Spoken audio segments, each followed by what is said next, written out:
जय भीम साथियों, जय भीम। मैं आज यहाँ पर इतनी बड़ी संख्या में हमारी महिलाएं जो मौजूद हैं, उनको देखकर लगता है कि हमारी महिलाओं ने ऐनक पहन हाथी पर सवार चंडीगढ़ जाने का मन बना लिया है। मैं यहाँ पर मौजूद आज इतनी बड़ी संख्या में हमारी माताएं बहनें, हमारे बड़े बुजुर्ग और यहाँ आज इतनी बड़ी संख्या में हमारे युवा साथी, जिन्होंने अपने दिन में से इतना कीमती समय निकालकर हम सबको सुनने आए, आप सभी का तहे दिल से धन्यवाद करता हूं। और आज की इस विशाल कार्यकर्ता सम्मेलन को सफल बनाने के लिए जो हमारे बसपा और एनएलओ के सभी छोटे बड़े पदाधिकारी एवं नेतागण और हमारे महत्वपूर्ण हमारे मूवमेंट की जान, हमारे कार्यकर्ता जिन्होंने इतनी मेहनत कर इसको सफल बनाया, तो आप सभी को भी मैं तहे दिल से धन्यवाद करता हूं। साथियों, यहाँ हरियाणा में होने वाले विधानसभा आम चुनाव के संबंध में कुछ जरूरी बातें आप लोगों के बीच में रखने से पहले मैं अपने सभी संतों, गुरुओं, महापुरुषों को, जिसमें खासकर महात्मा ज्योतिबा फूले, छत्रपति शाहू जी महाराज, नारायण गुरु पेरियार रामा स्वामी जी, बाबा साहब डॉक्टर भीमराव अंबेडकर जी एवं मान्यवर साहब श्री काशी राम जी को नमन करता हूं। साथियों, मैं बहुजन समाज पार्टी की राष्ट्रीय अध्यक्ष, वह उत्तर प्रदेश की 4 बार मुख्यमंत्री, वह पूर्व सांसद आदरणीय बहन जी के नाम से लोकप्रिय बहन कुमारी मायावती जी को भी तहे दिल से आभार प्रकट करता हूं। साथियों, जिन्होंने अपनी पूरी जिंदगी वामसेव, डीएस4 व बीएसपी के जन्मदाता एवं संस्थापक मान्यवर साहब श्री कांशीराम जी के बताए हुए रास्ते पर चलकर परम पूज्य बाबा साहब डॉक्टर भीमराव अंबेडकर जी के मानवतावादी एवं आत्मसम्मान व स्वाभिमान के मूवमेंट के कारवां को अपने आजीवन त्याग, तपस्या व कड़े संघर्ष के जरिए नई राजनीतिक ऊर्जा, शक्ति व पहचान दी है तथा उत्तर प्रदेश जैसे विशाल व महत्वपूर्ण राज्य में 4 बार बहुजन समाज पार्टी के नेतृत्व में सरकार बनाकर खासकर बहुजन समाज के लिए एक ऐसी मिसाल है जिससे प्रेरणा लेकर करोड़ों लोग यहाँ आज हरियाणा में भी सामाजिक परिवर्तन व आर्थिक तरक्की के मिशनरी कार्य से जुड़े हुए हैं। इतना ही नहीं, बल्कि मैं खुद भी उनके इस नेतृत्व से प्रभावित होकर बीएसपी मूवमेंट से जुड़ा हूं और उनके पदचिन्हों पर चलकर इस मिशनरी दायित्व, कर्तव्य व फर्ज को अपनी आखिरी सांस तक निभाने की पूरी कोशिश करता रहूंगा। साथियों, आज हमारे alliance partner Indian national Lokdal के संस्थापक व पूर्व उप प्रधानमंत्री श्री चौधरी देवीलाल जी को भी तहे दिल से नमन करते हैं। साथ ही साथ एनएलओ के राष्ट्रीय अध्यक्ष व श्री ओम प्रकाश चौटाला जी और आज हम सबके बीच में मौजूद एनएलओ के राष्ट्रीय महासचिव और हमारे गठबंधन की ओर से हरियाणा प्रदेश के मुख्यमंत्री के उम्मीदवार श्री अभय सिंह चौटाला जी को तहे दिल से आभार व स्वागत प्रकट करते हैं। साथियों, इससे पहले मैं यहाँ विधानसभा आम चुनाव के मुद्दे आप लोगों के बीच में रखूं, मैं हाल ही में ऑनरेबल सुप्रीम कोर्ट के सब कास्ट कैटेगराइजेशन के जजमेंट के ऊपर आप लोगों से 2 मिनट बात करना चाहूंगा, जिसके संबंध में आदरणीय बहन कुमारी मायावती जी ने भी अभी कुछ ही दिन पहले प्रेस कॉन्फ्रेंस कर हम सबको उसके बारे में अवगत कराने का काम किया था। साथियों, ये जो सब कास्ट कैटेगराइजेशन का जजमेंट अभी पास हुआ है सुप्रीम कोर्ट जी से, तो इसका मतलब क्या है मैं आपको मूल्य में बताता हूं। साथियों, ये जो ऑर्डर पास हुआ है, इसके तहत राज्य की सरकारों को पूरी ताकत दे दी गई है, जिसके तहत वो SC/ST कास्ट के अंदर जो रिजर्वेशन की सुविधा है उसको अपनी मनमर्जी से किसी भी जाति को निकालकर हटा सकती है और किसी भी जाति को उस SC/ST में रिजर्वेशन देने की ताकत रखती है। साथियों, जो ये रिजर्वेशन का मुद्दा है, ये बाबा साहब ने सिर्फ और सिर्फ हमारे राष्ट्रपति जी को और पार्लियामेंट को, हमारी पार्लियामेंट को छेड़खानी का दिया था। ताकत सिर्फ उन्हीं के पास थी कि इस सूची में किसको रिजर्वेशन दिया जाए और किसको ना दिया जाए, वो सिर्फ और सिर्फ पार्लियामेंट और राष्ट्रपति जी के पास था। परंतु ये जजमेंट के तहत ये अब ताकत उठाकर राज्य की सरकारों को दे दी गई है। अब इससे आपका क्या नुकसान है साथियों? इससे हमारे SC/ST भाइयों का ये नुकसान है कि अब राज्य की सरकारें अपने मन मुताबिक हमारे बीच में मनमुटाव पैदा करने के लिए एक जाति को रिजर्वेशन की फैसिलिटी देगी और दूसरी से छीन लेगी। साथियों, ये राजनीतिक टूल बन जाएगा, ये वोट बैंक का टूल बन जाएगा, ना कि जिस शिद्दत से, जिस कारण से ये रिजर्वेशन की फैसिलिटी दिलाई गई थी हमारे समाज को, ये उससे हटकर आज एक राजनीतिक टूल बनकर रह जाएगा। और साथियों, जैसा कि आदरणीय बहन जी ने कहा है कि ये समय के साथ हमारे सभी SC/ST जातियों को हटाकर आम जातियों में बांटने का काम करेंगे।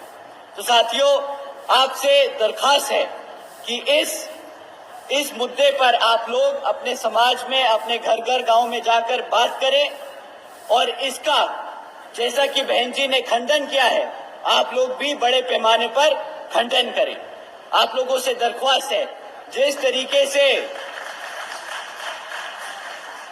तरीके से अंग्रेजों ने भारत को बांटा था, उसी तरीके से ये कांग्रेस और भाजपा की सरकारें हमारे SC/ST समाज को बांटने का काम करेंगी। इसके जरिए साथियों, ये लोग जो अपने आप को संविधान के रक्षक बताते हैं, उन्हीं के वकीलों ने सुप्रीम कोर्ट के सामने खड़े होकर इस पे हामी भरी थी। साथियों, यही है आपके असली गुनहगार, यही है आपके दुश्मन जो आपको अंदर से खोखला करने की कोशिश कर रहे हैं। तो साथियों, आपसे दरखास्त है कि इसका खंडन करें, इसके चक्कर में ना पड़ें। और जैसे आदरणीय बहन कुमारी मायावती जी ने कहा है कि इससे हमारे समाज को बांटने का काम किया जाएगा। SC/ST एक समाज है, कोई हजारों जातियां नहीं, हम सब एक हैं, तो रिजर्वेशन भी एक है हमारा।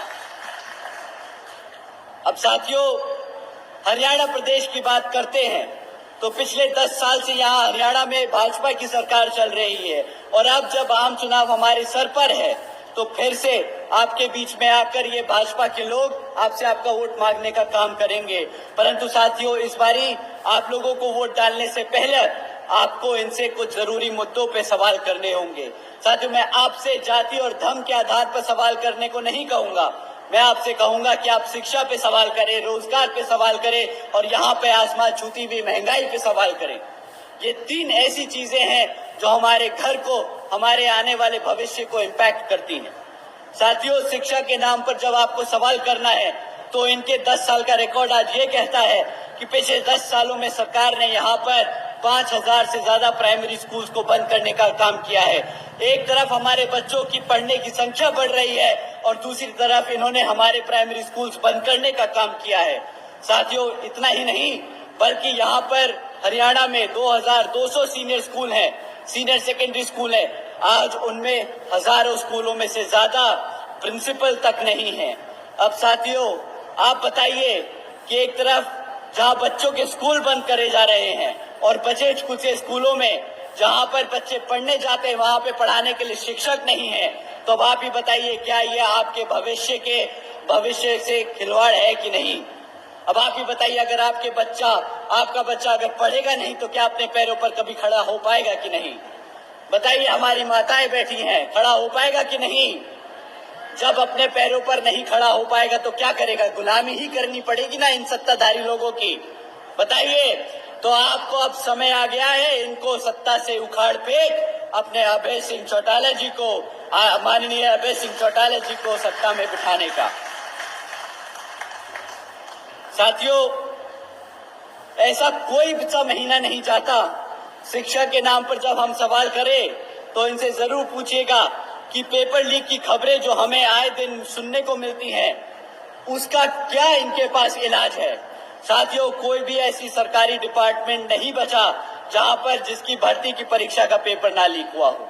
सबसे ज्यादा हमारा समाज, किसान भाई, SC ST समाज इन सरकारी नौकरियों के लिए पेपर देता है ताकि सरकारी नौकरी में आरक्षण के तहत उसको रोजगार मिल सके।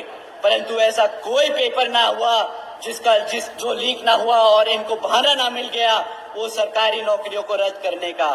साथियों, हकीकत तो ये है कि बीजेपी हो या कांग्रेस, दोनों ही पार्टियां हमारे बच्चों के भविष्य के साथ खिलवाड़ कर रही है। एक तरफ सरकार में रहकर ये पेपर लीक और रोजगार ना देती और दूसरी विपक्ष में बैठकर आपके बच्चों के लिए आवाज नहीं उठाती।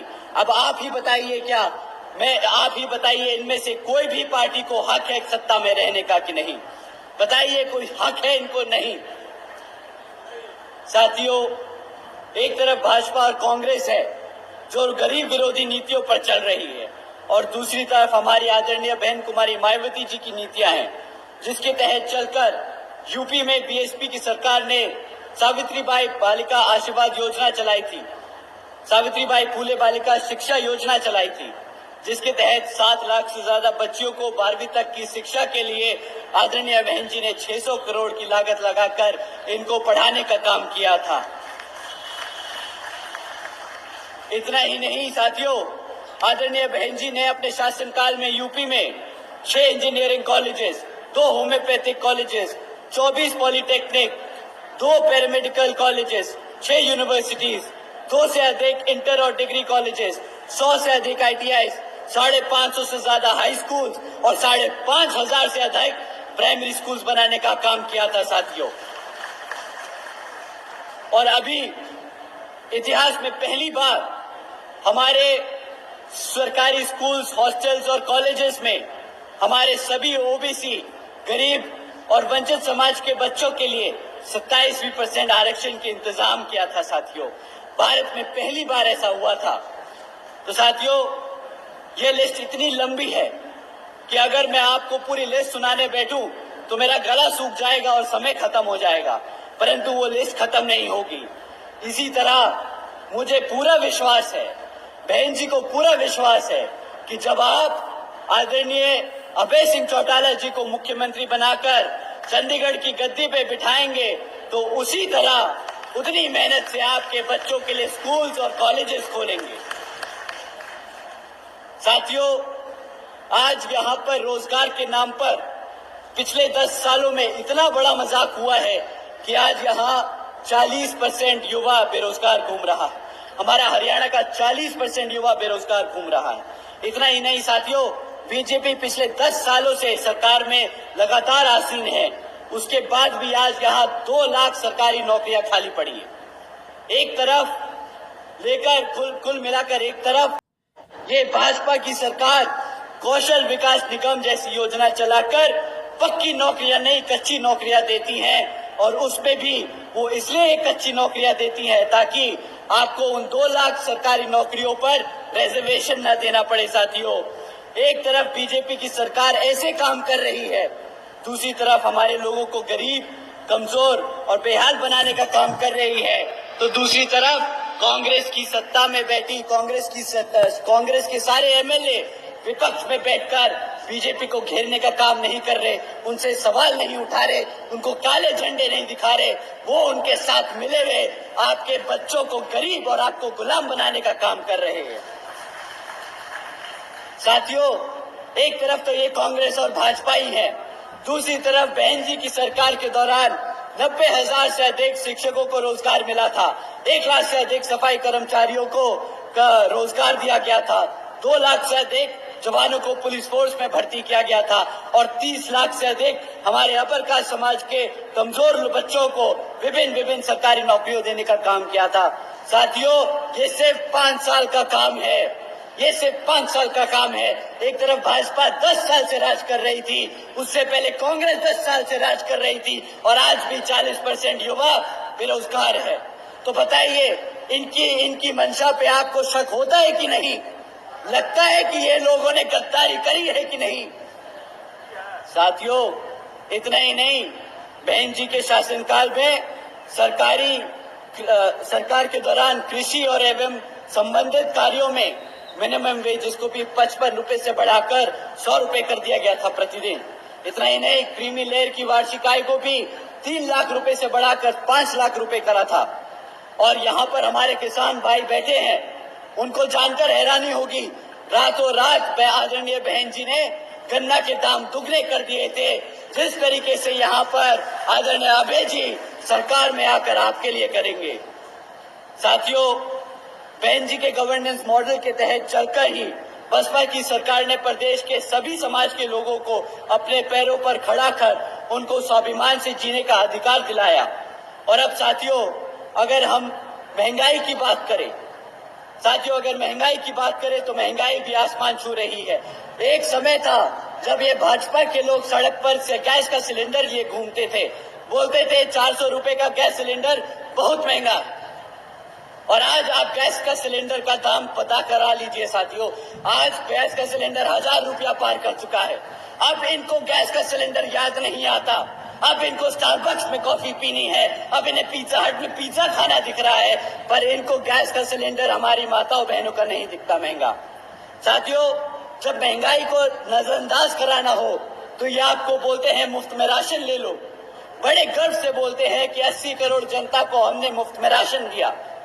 इनसे कोई पूछे कि अगर मुफ्त में राशन दिया है तो उसकी लागत क्या है?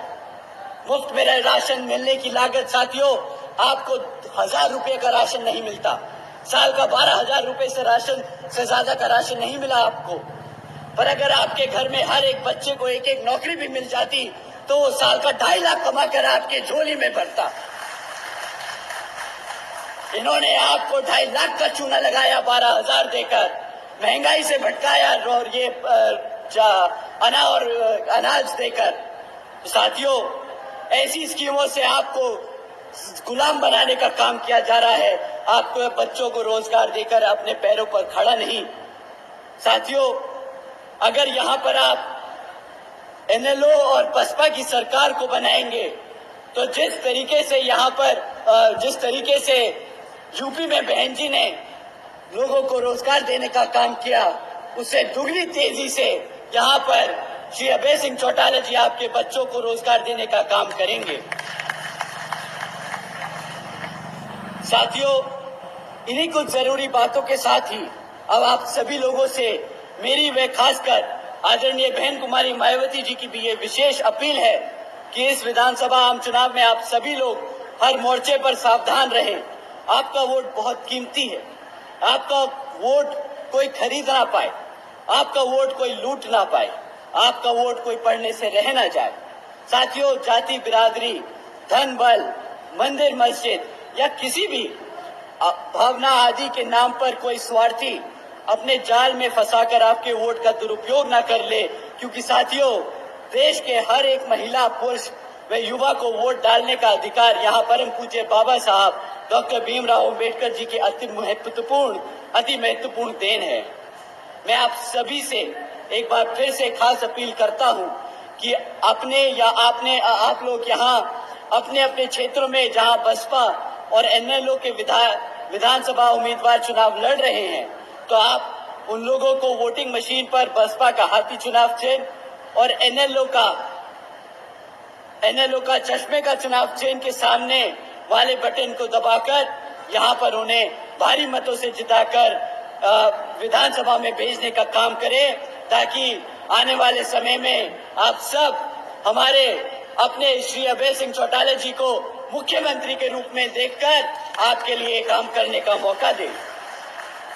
अब अंत में मैं अपनी बात यहाँ खत्म करने से पहले अपनी सारी माताएं बहनें, सारे बड़े बुजुर्ग, हमारे सभी युवा साथी, हमारे सभी प्रेस के, हमारे मेहनतकश गीतकार, हमारे सभी कार्यकर्ता और नेतागण, आप सभी का मैं तहे दिल से धन्यवाद करता हूं और आपसे विनती करता हूं कि अब हमारे मुख्य अतिथि श्री अभय सिंह चौटाला जी की आप बात सारी ध्यान से सुने। वो आपको आकर बताएंगे कि किस तरह आपके लिए यहाँ पे काम किया जाएगा। तो एक बार जोरदार तालियां हमारे श्री अभय सिंह चौटाला जी के लिए। उनको सफल बनाने के लिए जो हमारे बसपा और एनएलओ के सभी छोटे बड़े पदाधिकारी एवं नेतागण और हमारे महत्वपूर्ण हमारे मूवमेंट की जान, हमारे कार्यकर्ता जिन्होंने इतनी मेहनत कर इसको सफल बनाया, तो आप सभी को भी मैं तहे दिल से धन्यवाद करता हूं। साथियों, जहां हरियाणा में होने वाले विधानसभा आम चुनाव के संबंध में कुछ जरूरी बातें आप लोगों के बीच में रखने से पहले मैं अपने सभी संतों, गुरुओं, महापुरुषों को, जिसमें खासकर महात्मा ज्योतिबा फूले, छत्रपति शाहू जी महाराज, नारायण गुरु पेरियार रामा स्वामी जी, बाबा साहब डॉक्टर भीमराव अंबेडकर जी एवं मान्यवर साहब श्री कांशीराम जी को नमन करता हूं। साथियों, मैं बहुजन समाज पार्टी की राष्ट्रीय अध्यक्ष व उत्तर प्रदेश की 4 बार मुख्यमंत्री व पूर्व सांसद आदरणीय बहन जी के नाम से लोकप्रिय बहन कुमारी मायावती जी को भी तहे दिल से आभार प्रकट करता हूं।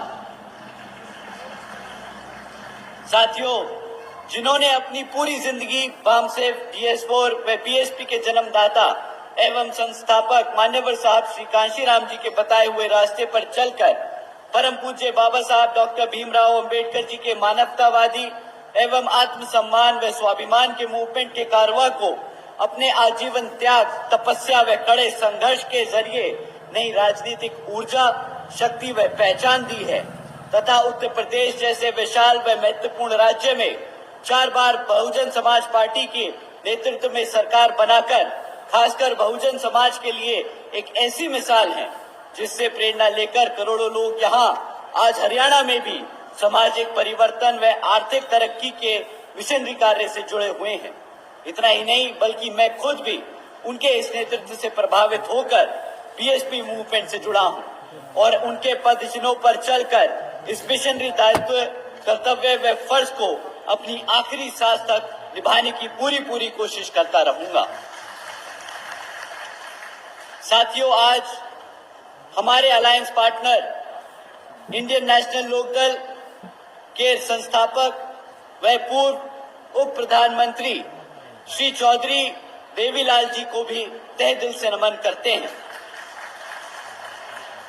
साथ ही साथ NLO के राष्ट्रीय अध्यक्ष व श्री ओम प्रकाश चौटाला जी और आज हम सबके बीच में मौजूद NLO के राष्ट्रीय महासचिव और हमारे गठबंधन की ओर से हरियाणा प्रदेश के मुख्यमंत्री के उम्मीदवार श्री अभय सिंह चौटाला जी को तहे दिल से आभार व स्वागत प्रकट करते हैं।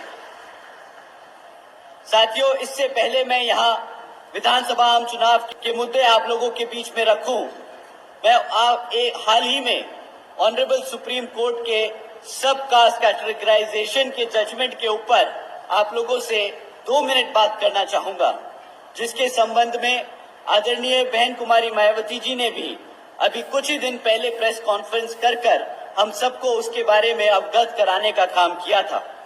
साथियों, ये जो सब कास्ट कैटेगराइजेशन का जजमेंट अभी पास हुआ है सुप्रीम कोर्ट जी से, तो इसका मतलब क्या है मैं आपको मूल्य में बताता हूं। साथियों, ये जो ऑर्डर पास हुआ है इसके तहत राज्य की सरकारों को पूरी ताकत दे दी गई है, जिसके तहत वो SC/ST कास्ट के अंदर जो रिजर्वेशन की सुविधा है उसको अपनी मन मर्जी से किसी भी जाति को निकालकर हटा सकती है और किसी भी जाति को उस SC/ST में रिजर्वेशन देने की ताकत रखती है। साथियों, जो ये रिजर्वेशन का मुद्दा है, ये बाबा साहब ने सिर्फ और सिर्फ हमारे राष्ट्रपति जी को और पार्लियामेंट को, हमारी पार्लियामेंट को छेड़खानी का दिया था। ताकत सिर्फ उन्हीं के पास थी कि इस सूची में किसको रिजर्वेशन दिया जाए और किसको ना दिया जाए, वो सिर्फ और सिर्फ पार्लियामेंट और राष्ट्रपति जी के पास था। परंतु ये जजमेंट के तहत ये अब ताकत उठाकर राज्य की सरकारों को दे दी गई है। अब इससे आपका क्या नुकसान है साथियों? इससे हमारे SC/ST भाइयों का ये नुकसान है कि अब राज्य की सरकारें अपने मन मुताबिक हमारे बीच में मनमुटाव पैदा करने के लिए एक जाति को रिजर्वेशन की फैसिलिटी देगी और दूसरी से छीन लेगी।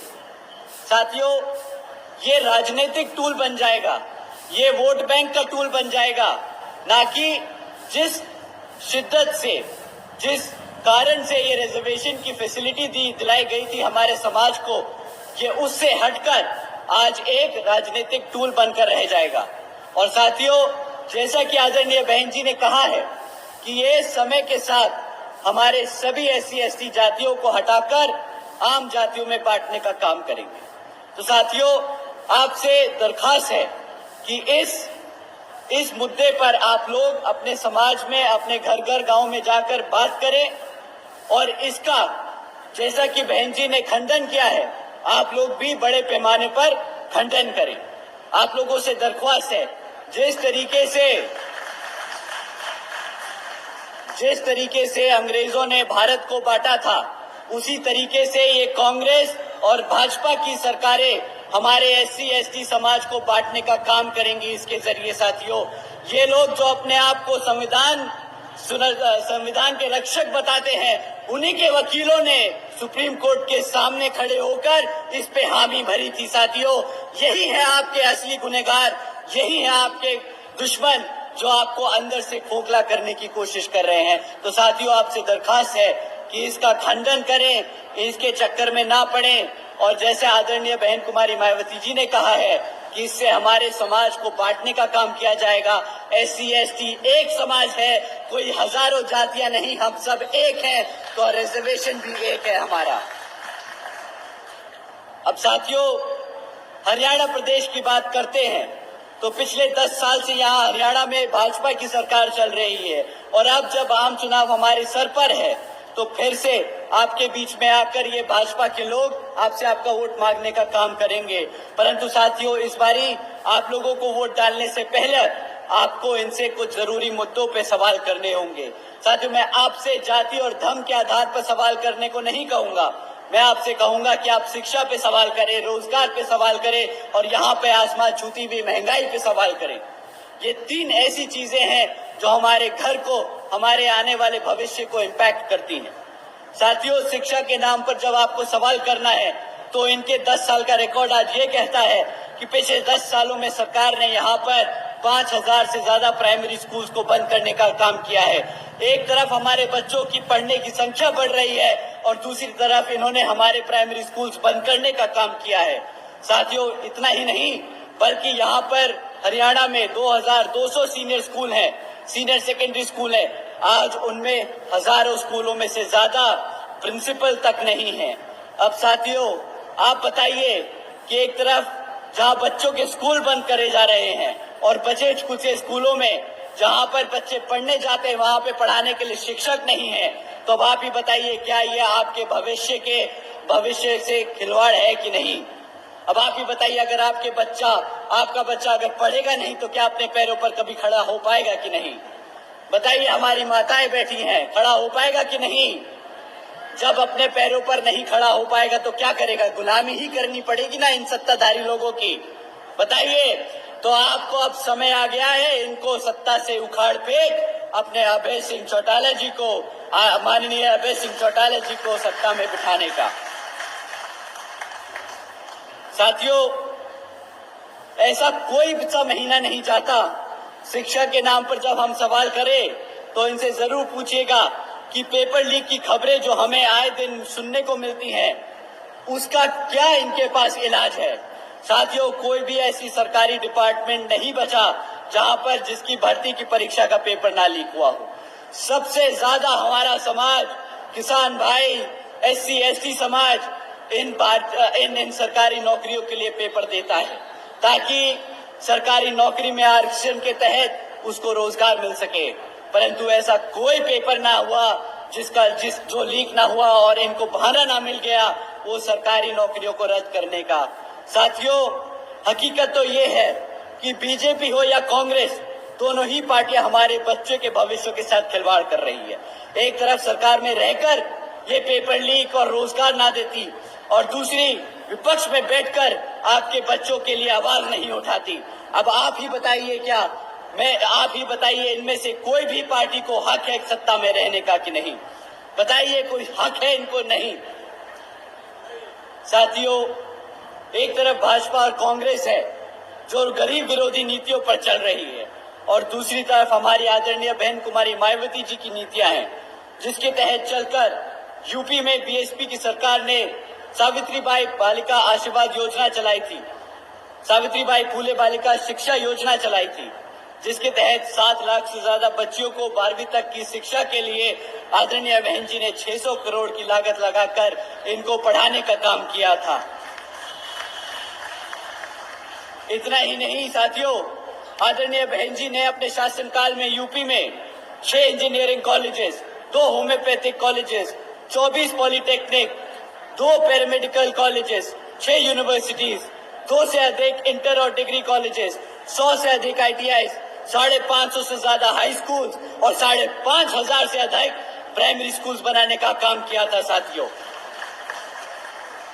और अभी इतिहास में पहली बार हमारे सरकारी स्कूल्स, हॉस्टल्स और कॉलेजेस में हमारे सभी OBC, गरीब और वंचित समाज के बच्चों के लिए 27% आरक्षण के इंतजाम किया था साथियों। भारत में पहली बार ऐसा हुआ था। तो साथियों, ये लिस्ट इतनी लंबी है कि अगर मैं आपको पूरी लिस्ट सुनाने बैठूं तो मेरा गला सूख जाएगा और समय खत्म हो जाएगा, परंतु वो लिस्ट खत्म नहीं होगी। इसी तरह मुझे पूरा विश्वास है, बहन जी को पूरा विश्वास है कि जब आप आदरणीय अभय सिंह चौटाला जी को मुख्यमंत्री बनाकर चंडीगढ़ की गद्दी पे बिठाएंगे तो उसी तरह उतनी मेहनत से आपके बच्चों के लिए स्कूल्स और कॉलेजेस खोलेंगे। साथियों, आज यहाँ पर रोजगार के नाम पर पिछले 10 सालों में इतना बड़ा मजाक हुआ है कि आज यहाँ 40% युवा बेरोजगार घूम रहा है। हमारा हरियाणा का 40% युवा बेरोजगार घूम रहा है। इतना ही नहीं साथियों, बीजेपी पिछले 10 सालों से सरकार में लगातार आसीन है, उसके बाद भी आज यहाँ 2 लाख सरकारी नौकरियां खाली पड़ी है। एक तरफ लेकर कुल मिलाकर एक तरफ ये भाजपा की सरकार कौशल विकास निगम जैसी योजना चलाकर पक्की नौकरियां नहीं, कच्ची नौकरियां देती हैं, और उसमें भी वो इसलिए कच्ची नौकरियां देती हैं ताकि आपको उन 2 लाख सरकारी नौकरियों पर रिजर्वेशन न देना पड़े साथियों। एक तरफ बीजेपी की सरकार ऐसे काम कर रही है, दूसरी तरफ हमारे लोगों को गरीब, कमजोर और बेहाल बनाने का काम कर रही है। तो दूसरी तरफ कांग्रेस की सत्ता में बैठी कांग्रेस के सारे MLA विपक्ष में बैठकर बीजेपी को घेरने का काम नहीं कर रहे, उनसे सवाल नहीं उठा रहे, उनको काले झंडे नहीं दिखा रहे, वो उनके साथ मिले हुए आपके बच्चों को गरीब और आपको गुलाम बनाने का काम कर रहे हैं। साथियों, एक तरफ तो ये कांग्रेस और भाजपा ही है, दूसरी तरफ बहन जी की सरकार के दौरान 90,000 से अधिक शिक्षकों को रोजगार मिला था, 1 लाख से अधिक सफाई कर्मचारियों को रोजगार दिया गया था, 2 लाख से अधिक जवानों को पुलिस फोर्स में भर्ती किया गया था और 30 लाख से अधिक हमारे अपर कास्ट समाज के कमजोर बच्चों को विभिन्न सरकारी नौकरियों देने का काम किया था। साथियों, ये सिर्फ 5 साल का काम है, ये सिर्फ 5 साल का काम है। एक तरफ भाजपा 10 साल से राज कर रही थी, उससे पहले कांग्रेस 10 साल से राज कर रही थी और आज भी 40% युवा बेरोजगार है। तो बताइए, इनकी मंशा पे आपको शक होता है कि नहीं? लगता है कि ये लोगों ने गद्दारी करी है कि नहीं? साथियों, इतना ही नहीं, बहन जी के शासनकाल में सरकार के दौरान कृषि और एवं संबंधित कार्यों में मिनिमम वेज, जिसको भी 55 रुपए से बढ़ाकर 100 रुपए कर दिया गया था प्रतिदिन। इतना ही नहीं, क्रीमी लेयर की वार्षिक आय को भी 3 लाख रुपए से बढ़ाकर 5 लाख रुपए करा था। और यहाँ पर हमारे किसान भाई बैठे हैं, उनको जानकर हैरानी होगी, रातों रात आदरणीय बहन जी ने गन्ना के दाम दुगने कर दिए थे। जिस तरीके से यहाँ पर आदरणीय अभय जी सरकार में आकर आपके लिए करेंगे। साथियों, बहन जी के गवर्नेंस मॉडल के तहत चलकर ही बसपा की सरकार ने प्रदेश के सभी समाज के लोगों को अपने पैरों पर खड़ा कर उनको स्वाभिमान से जीने का अधिकार दिलाया। और अब साथियों, अगर हम महंगाई की बात करें, तो महंगाई भी आसमान छू रही है। एक समय था जब ये भाजपा के लोग सड़क पर से गैस का सिलेंडर लिए घूमते थे, बोलते थे 400 रुपए का गैस सिलेंडर बहुत महंगा, और आज आप गैस का सिलेंडर का दाम पता करा लीजिए साथियों, आज गैस का सिलेंडर 1000 रुपया पार कर चुका है। अब इनको गैस का सिलेंडर याद नहीं आता, अब इनको स्टारबक्स में कॉफी पीनी है, अब इन्हें पिज्जा हट में पिज्जा खाना दिख रहा है, पर इनको गैस का सिलेंडर हमारी माताओं बहनों का नहीं दिखता महंगा। साथियों, जब महंगाई को नजरअंदाज कराना हो तो ये आपको बोलते हैं मुफ्त में राशन ले लो।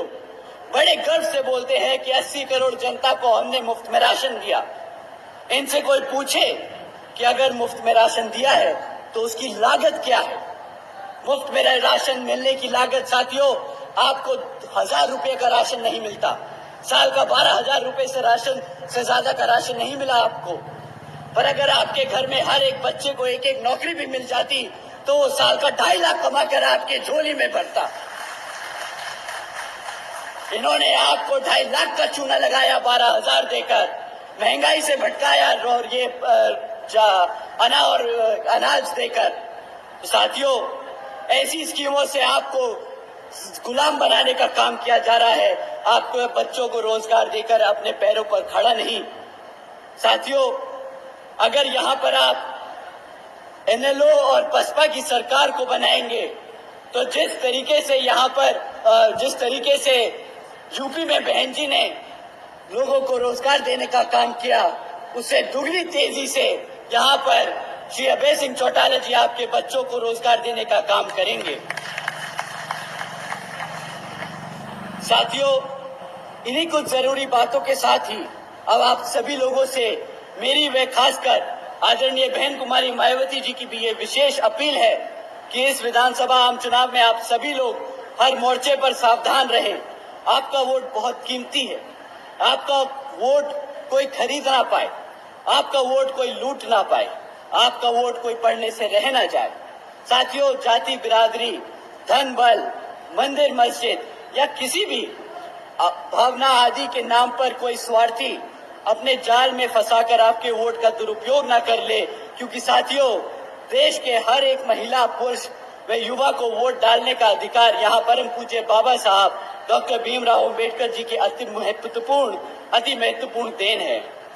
मैं आप सभी से एक बार फिर से खास अपील करता हूँ कि आप लोग यहाँ अपने अपने क्षेत्रों में जहाँ बसपा और एनएलओ के विधानसभा उम्मीदवार चुनाव लड़ रहे हैं, तो आप उन लोगों को वोटिंग मशीन पर बसपा का हाथी चुनाव चिन्ह और एनएलओ का चश्मे का चुनाव चिन्ह के सामने वाले बटन को दबाकर यहाँ पर उन्हें भारी मतों से जिताकर विधानसभा में भेजने का काम करें, ताकि आने वाले समय में आप सब हमारे अपने श्री अभय सिंह चौटाला जी को मुख्यमंत्री के रूप में देखकर आपके लिए काम करने का मौका दें। अब अंत में मैं अपनी बात यहाँ खत्म करने से पहले अपनी सारी माताएं बहनें, सारे बड़े बुजुर्ग, हमारे सभी युवा साथी, हमारे सभी प्रेस के, हमारे मेहनतकश गीतकार, हमारे सभी कार्यकर्ता और नेतागण, आप सभी का मैं तहे दिल से धन्यवाद करता हूं और आपसे विनती करता हूं कि अब हमारे मुख्य अतिथि श्री अभय सिंह चौटाला जी की आप बात सारी ध्यान से सुने। वो आपको आकर बताएंगे कि किस तरह आपके लिए यहाँ पे काम किया जाएगा। तो एक बार जोरदार तालियां हमारे श्री अभय सिंह चौटाला जी के लिए।